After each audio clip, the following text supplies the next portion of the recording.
ज्या दिवशी मी खूप काही विचार केलेला असं ना, त्या दिवशी माझ्यासोबत असंच काहीसं घडतं. हॅलो, कशा आहात सगळे? मजेत ना?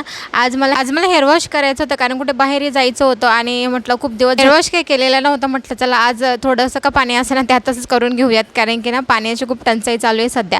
पाऊस तर पडतो पण तो पण काय मनासारखा पडत नाही. थोडाच पडतो आणि त्यानंतर जेवढा पडतो तेवढ्यातच एक दोन दिवस पडतो, त्यानंतर 10-12 दिवस गायबच असतो. त्यामुळे इकडे पाण्याची तर खूप जास्त टंचाई चालू आहे. त्यानंतर मला इकडे अंघोळ वगैरे करून मला सगळ्यांना नाश्ता द्यायचा होता. अगोदर मी अंशूच्या पप्पांना नाश्ता द्यायला घेतला. त्यांना काय रात्रीची बिर्याणी उरलेली होती, तेच त्यांना पाहिजे होती, ती गरम करून दिली. आणि त्यानंतर भेंडी कापायला गेली ना, बोटात चिरून घेतला मी. म्हणजे काय सांगू आता. पण आता जाऊ द्या. आपण लग्नाच्या अगोदर तर खूप काही होतं की अरे माझं बोट चिरलं, मला बोटाला लागले, मी हे काम करणार नाही, ते काम करणार नाही. परंतु लग्नानंतर तसं काहीही चालत नाही. तर मग मी ते बाजूला ठेवलं, थोडं हळद लावून घेतली त्याला आणि लगेचच लागली कामाला, कारण की मला बाहेरसुद्धा जायचं होतं. पटकन मी इकडे स्वयंपाक वगैरे करायला घेतला. अर्धा स्वयंपाक मी इकडे रेडी करून घेतला. वरणबट्टीचा बेत होता, कारण की म्हटलं चला आज थोडासा अंशूलाही बरं वाटत होतं. तुम्हाला तर माहितीच असेल ना की अंशूने डोळ्यामध्ये ड्रॉप टाकून घेतले होते. तुम्हाला काय सांगू ना, त्या दिवशी जर मला आठवलं ना तो दिवससुद्धा, तर मला खरंच खूप जास्त अंगाला शहारे येतात.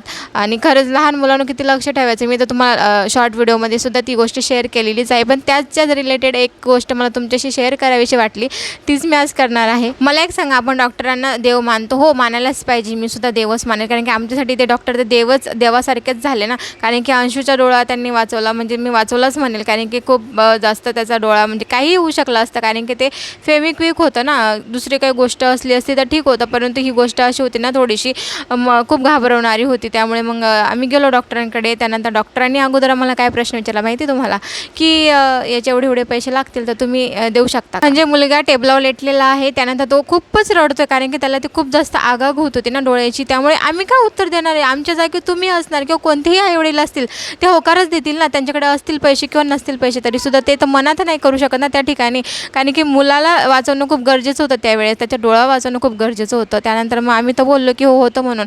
पण तुम्हाला तरी पटतं का ही गोष्ट, किंवा तुम्हाला तरी योग्य वाटली का ही? त्यावेळेस त्यांनी असं बोलायला होतं का, किंवा कुठल्याही डॉक्टरांनी असं बोलायला नव्हतं. डॉक्टर तर खरंच खूप छान होते, खरंच मी सांगते खूपच मस्त डॉक्टर होते. परंतु ते जे काही बोलले ना, ते त्या दिवशी मला खूपच जास्त खटकलं, की असं म्हणजे समजा आमच्याकडे तर होते पैसे, समजा इतर कोणी राहिलं असतं आमच्या जागी, त्यांच्याजवळ नसले असते पैसे, तर त्यांनी काय ट्रीटमेंट केली नसती का, हो की नाही? असा काहीसा मला त्या दिवशी अनुभवला. आणि खरं सांगते तुम्हाला, मनापासून सांगते तुम्हाला, की पैशाची जी व्हॅल्यू होती ना मला त्या दिवशी कळली.